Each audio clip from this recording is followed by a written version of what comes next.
All right, thank you for listening to the ESPC podcast, where every single podcast is a business meeting with a specific purpose and a specific outcome. So, who the hell are we, and why should you listen to anything we have to say? I have an MBA, business securities license, clients that worth 50 million and above. I'm up $46,000 betting on NFL football, about the same college football. All right. And one thing I've learned in life is that if you think you are the toughest, smartest person in any particular room, you need to get the hell out of that room. You need to get somebody who's smarter, right? Who's tougher than you are, right? And then you collaborate, because sports betting is about collaboration.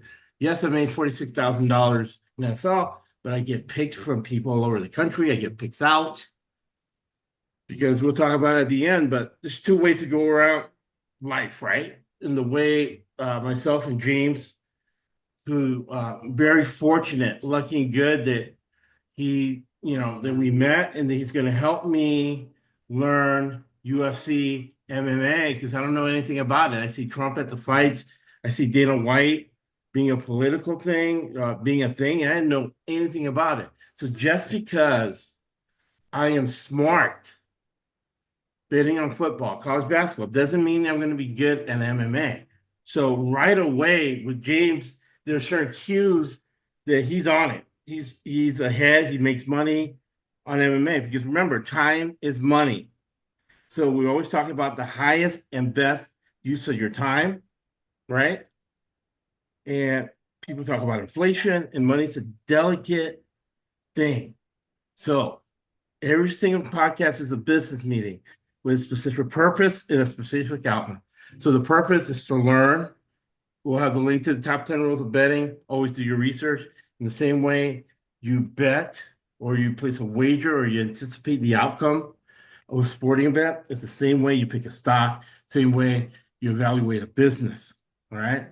And I'm very lucky, fortunate, and good to have James, who's a UFC expert. He makes money with UFC, and he's monetizing his time. It's the highest and best use of time, right? And then people get diversity wrong. It's not about sex. Uh, it's not about disability. It's not about gender. It's pragmatic. Okay. So James gives me youth, right? Just because I'm 30 years older than James doesn't mean I know anything more about anything than James, right? So, James, the greatness of Medford, Oregon, thank you for helping me and learning UFC that that's out there in the news and being able to have the highest and best use of time and give people information they're not getting anywhere else. Thank you, James. Oh yeah, no problem. I'm excited to be here, and I'm even more excited for this card we've got coming up. It's going to be a great card this weekend. We've got UFC 310. It's just stacked from top to bottom with just amazing fights. So, for a person like me who doesn't know UFC, what makes it a great card? Just the depth of the fights. It's not a bad card. We'll have a great main event, a good co-main event, maybe even a good featured bout, but after that, the level of skill just seems to drop off the deep end. This one, from opening early prelims all the way to the main event, we've just got banger after banger. Awesome, awesome. So we'll get into it. Uh, what makes us different is that we track everything and that we're authentic and transparent. So what's the first fight we're going to look at, James? All right, the first fight we're looking at is Kennedy Nzechukwu versus Lucas Brzezinski. Right here, we've got Kennedy as the favorite at minus 550 to Lucas's plus 410. The smart pick here is obviously to go with Kennedy. I think Kennedy has all the tools in his belt to get it done. He's maybe not the most exciting fighter we've seen. He got in his last fight just a couple of weeks ago, actually, he did knock out Chris Barnett. So watch for the power hands. He's cardio seems to have a little bit of issues, but I still think he has enough to get it done. Right.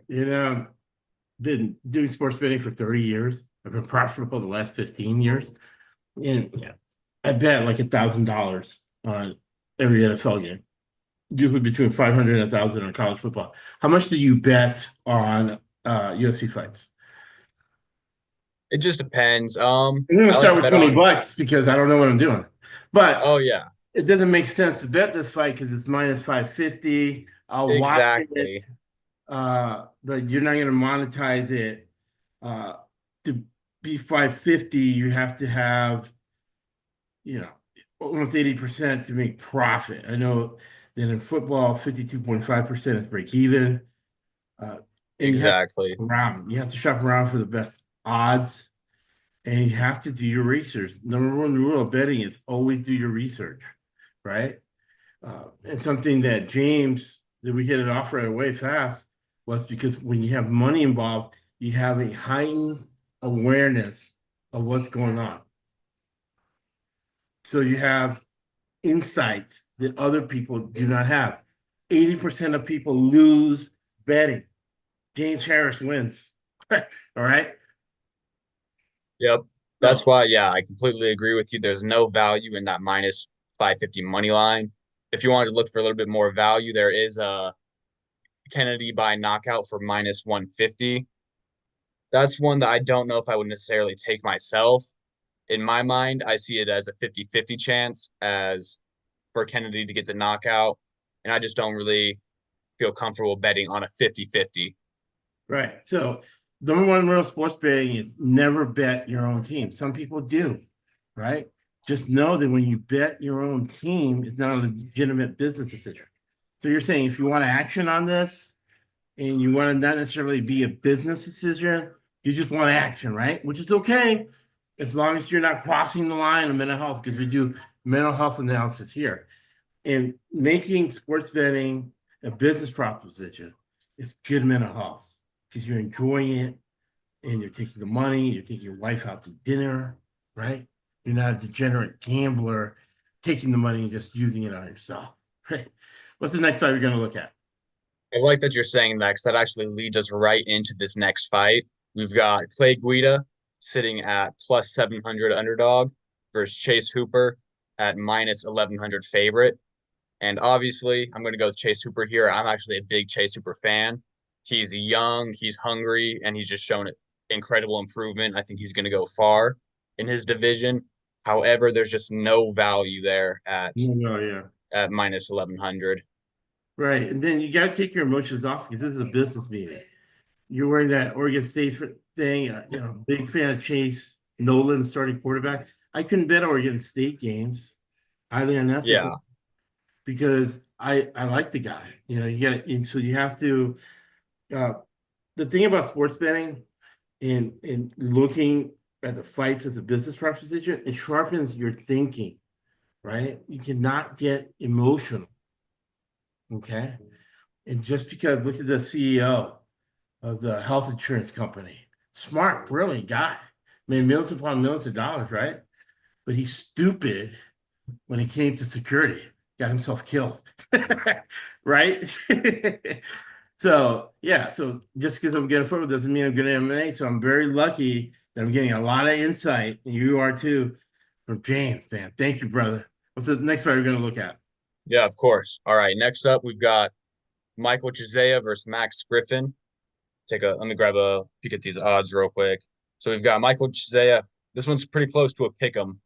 Michael Chisea is at minus 112, while Max Griffin's at minus 108. This one's a little tough because in Michael Chisea's last matchup, he was matched up against Tony Ferguson, who is a pretty big name. Everyone knows Tony Ferguson, and he Okay. got a pretty easy dub over him. He got a pretty easy first round submission. And that makes me a little worried that even though it was a Tony past his prime, it's still a Tony Ferguson. So it Right. still has that confidence boost, maybe a little bit of ego he gets. Um, I see that they both have about the same reach, and Max is a little bit shorter.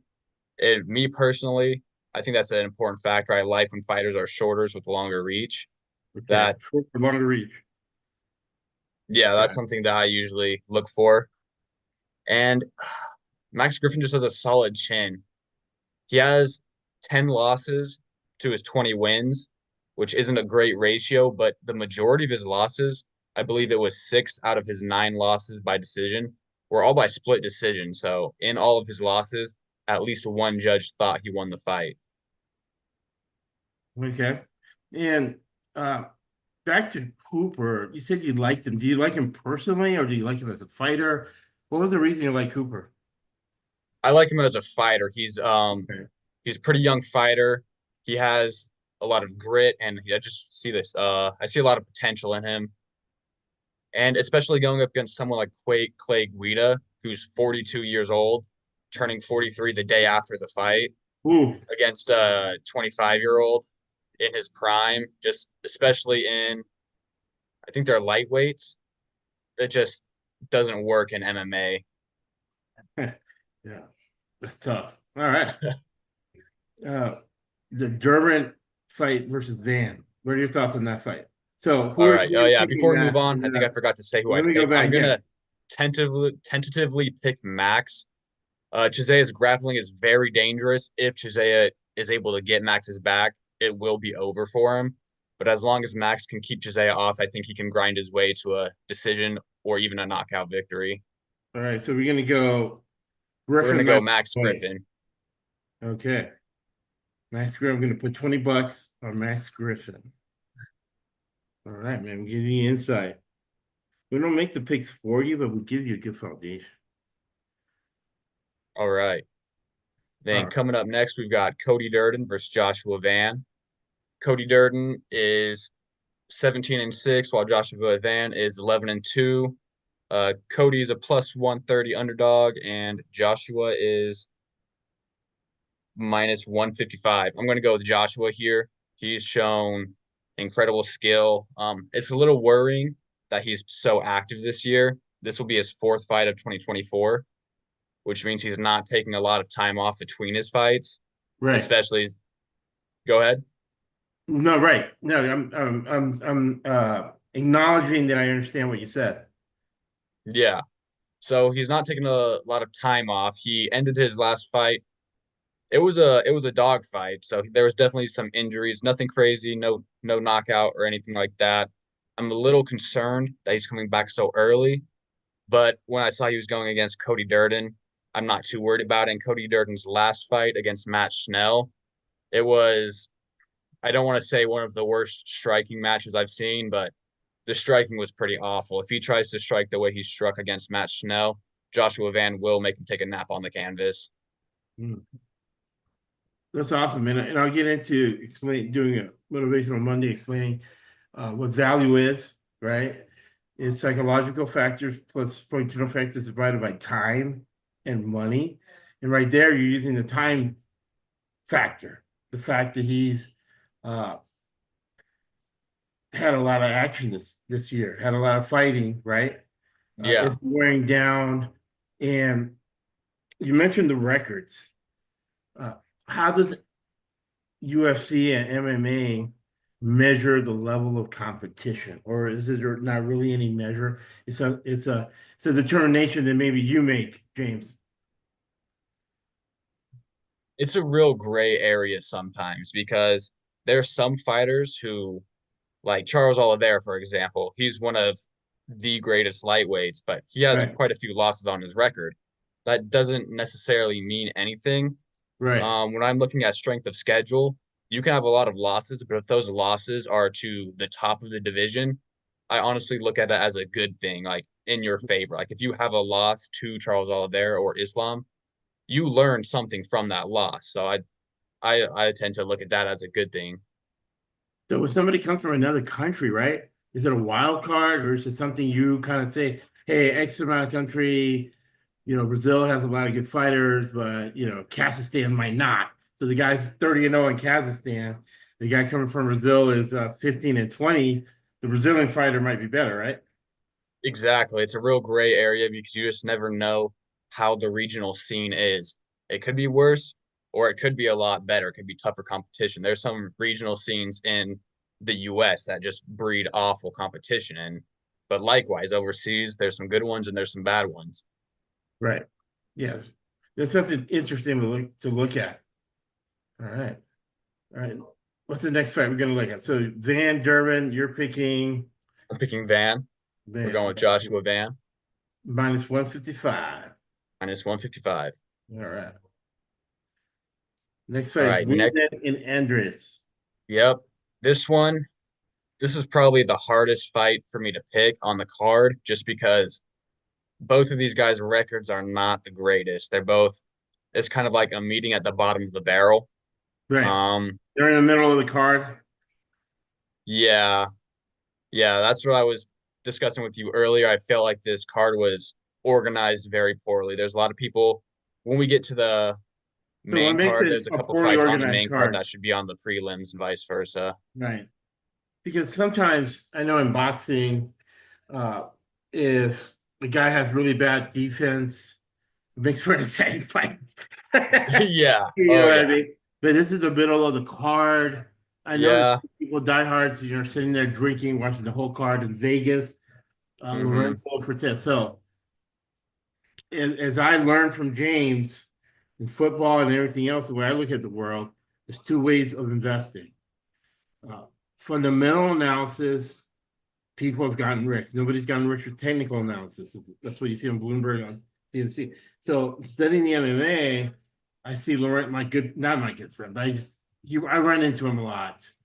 Lorenzo Fertitta, the Fertitta family worth $23 billion. They made a lot of money with the bombs structuring on World Region, the University of Houston.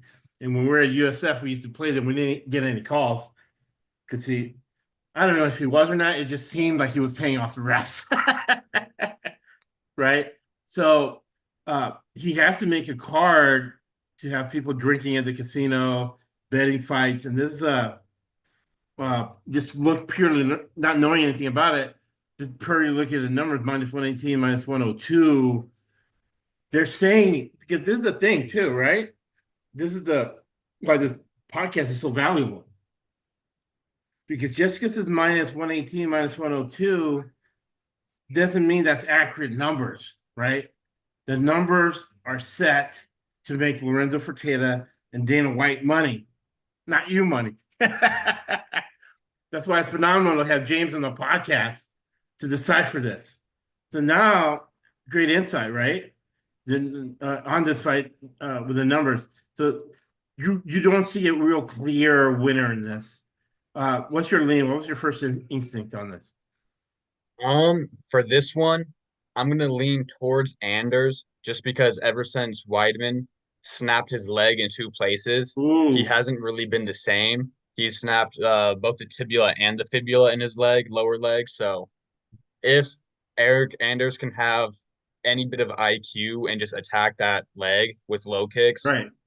I think he has a good chance to win. And Chris Weidman in his last fight out, which was his first fight back from surgery and recovery and all that, he barely won a split decision that he really had to cheat his way through. He had, I And how think it do you look was mentally? four or You know, five when you eye saw the pokes in fight that and you looked fight. at it, yeah, how do you look mentally? Well, when you looked at his face and stuff, was he hesitant because of the injury and so forth? Was he a lot different than the last time you saw him fight, James? Yeah, he seemed a little different. You could tell the leg was more sensitive than it should have been. Like he was reacting badly to low kicks and calf kicks, and he was really resorting to just a lot of cheating in that fight, to be honest. I think it was 3 to 4 eye pokes. Yeah, the last time I bet on a fight, I won plus 1,200, and it was years ago, and it was Buster Douglas against Mike Tyson. And when I found out that Buster Douglas' mom died, and I went to a 50% African American high school. When an African American guy's mother dies, you don't want to fight him. And I did it as a lark, $100, got $1,200 back. But James has some great insight. You can tell why he's making money betting these fights because he's looking at the mental aspect of it. The guy has a major injury, he has to come back and fight. I hate that. It's a $134 trillion market, 60% of the world's GDP. I hate when guys come back even in football too with concussions. Why? But I digress. right? We're trying to make money on this, so I'm going to put my $20 on Andrews minus 102. What's the next fight we're going to look at? All right, next fight we've got Rude Boy Randy Brown versus Brian the Butcher Battle. This one's going to be an exciting fight. These guys both got like long, lanky arms, and both are going to be swinging for the fences. One of these guys, I don't see this going the distance. One of these guys is going to be taking a nap. Ooh, knockout. For this one's pretty close. I got to go with Brian Battle. Okay. I think he has a little bit more pop in his shot. The only thing that worries me is he can be a little reckless at times. In his last fight against Kevin Jousset, he did knock Kevin Jousset out, and he Ooh, was swinging wildly for the fences. And if his chin wasn't so great, he might have been in the reverse position because he was eating a couple shots that he shouldn't have. He should have been playing a little more defensively, in my opinion, but he still got the win in a very impressive manner. So if it ain't broke, don't fix it, I guess. I'm still going to stick with Brian Battle for this one. all right, right on. Ryan Babb. Next fight is I can't pronounce the guy's name. EVOEV minus 230 against Sterling, and Sterling is plus 190. What are your All thoughts right, on yeah. James? For this one, I used to be the biggest Aljamain Sterling hater because I'm a Peter Yan fan, but I'm Okay. gonna go What does with that mean, Sterling on this Purion? one. What's that? Purion, you said, what does that mean? What is that? Is it a style fighting or? Oh, no. So this happened in bantamweight a couple years ago. Peter Yan was fighting Aljamain Sterling for the bantamweight championship of the world Okay. and threw an illegal knee. So Aljamain Sterling became the champ through a disqualification. Okay. And so I just didn't really like that. I was a Peter Yan fan. I wanted him to be the champ, and I didn't like the way the belt was stripped Did and you moved like the on in call? that Was it manner. an illegal knee? Or was it something the ref could have let go? Maybe to do some points. I don't know how MMA works. I'll get into it. But For this one, it was a knee to a grounded opponent, and it pretty much knocked Aljamain out. He couldn't continue the fight, and because it was a legal strike, they had to call it a disqualification. that's a legal call for the ref. Yeah, the ref can stop that for ground knees to grounded opponents. And we're Right. actually going to talk about that a little bit in this segment because both of these guys have a history with being grounded opponents and taking advantage of that rule, which they Okay. just changed recently. Right. And I'll get into the designation. I know that the NFL changed its designation from sports to entertainment. They're like the WWE. So with me in finance, everything I do, even the podcast, right? That's why the podcast is a business meeting. I have to give out information that benefits the public, that doesn't harm the public. I have a fiduciary responsibility to make my clients money. In the NFL, the refs have a fiduciary response. You don't have to answer this now, but it's food for thought for a later podcast. We bring that up.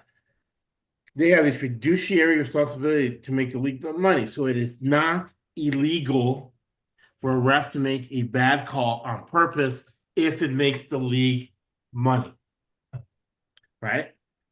Or there's a gray area, but they're not going to get prosecuted, right? And again, pretend it's worth 23 billion. I got to look at the MMA business, but the sports business and sports betting. I was fortunate to have the CEO of EA Sports on a podcast. You guys can listen to that. I just got in contact with Greg Honecker, Justice Department of Butler, and we talked about the money involved. So in sports betting, there's $1 trillion with a T money going around sports betting. So what's going on with the rest? I don't know. I just talked about Fertitta in football and USF playing Houston. He's on the border of regions of the University of Houston, and his brother's on the border regions of North Texas University, and they're in the AAC in football with USF. So they're not just billionaires; they're involved in the fabric of society, culture. And then when you start looking at the finances of betting software, and you're looking at the finance of Penn National. I digress. That's a podcast for the later date. Okay. So we're going All with right. uh the minus 230. Yeah. So my initial thoughts on this one, I thought the betting line was way off. Nice. I thought Aljamain being a 2-1 underdog was pretty crazy. And then that was until I went and looked through Movsar Evloev's strength of schedule, Okay. and he's 18-0. He's undefeated. Not all of those are in the UFC. That's counting some other Right. promotions too. I don't know which ones, maybe Risen or something. But anyways, in the UFC, he has some pretty solid wins. He has wins over Arnold Allen, Diego Lopez, Dan Ige, and Sungwoo Choi. I think those are four of his last five, and those are all pretty impressive wins, especially against Diego Lopez. Like when I was watching that Arnold Allen fight, I was honestly scoring it towards Allen because Mosvar, I just really can't get behind him because I don't like that style. It's, in my opinion, a kind of cowardly style to approach fighting. Right. If he fails a takedown attempt, there's no punishment. He gets no retribution for messing up because he can use that grounded opponent rule. Well, he'll just drop down and post his hands, touch the mat with his hands, and make it so his opponents are not allowed to knee him in the face or do anything like that. Now that that rule has been removed and the rule is now anything other than your hands or feet, I'll be interested to see him go against a striker. But if there's one person to use that rule change to the fullest advantage against him, I don't think it's Aljamain, just because Aljamain also has history with being a grounded opponent and receiving knees. I don't think he I don't think he's looking for that edge, especially being a grappler based as well. He's not looking for that rule change edge that he could have had if he was someone else like a Peter Yan. All right. So we're going. Who are we going to be? Sterling plus 190. I'm still going to go with Sterling just because Nice. I think Love it. Sterling is people hate on him a little too much, even though he was one of the most dominant bantamweight champions in history, just because the way he got the belt from disqualification, and people just hear that and stick with it, even though he Right. defended it three times after that. So I'm gonna pick Aljamain. I think he can grind his Right. way and negate Mosfar's grappling and get a pretty slow and kind of stale fight to a decision. Love it. Plus 190. Sterling, man. Making some money watching UFC. Next fight is LUQUE plus 138 against Ronan minus 162. What are your thoughts on that fight, James? Yep, we got Vicente Luque versus Thimba Garimbo. Um, on paper, Vicente Luque should win on, but that's only on paper. Oh, nice. He's beaten top names like RDA. He's beaten Michael Chisea, which we'll see earlier on this card. Tyron Woodley and some more, but after he's just been kind of on like a slow downward slope the past couple years. He hasn't beaten anyone good in a while. He suffered a really bad brain hemorrhage after Ooh, his loss to Jeff Neal, and ever since that, he's still good. You still see flashes of him of his old self occasionally, but he's just not you shouldn't be he's just fighting, not man. where he You have a used to brain be. hemorrhage, dude. Come on. But you need the money, right? Yeah, so I'm gonna give it to Garimbo. Garimbo early in his career, I thought looked really promising. His last fight was a little lackluster, which makes me a little concerned, but I'm still gonna stick with him to get this one done. Nice. Nice.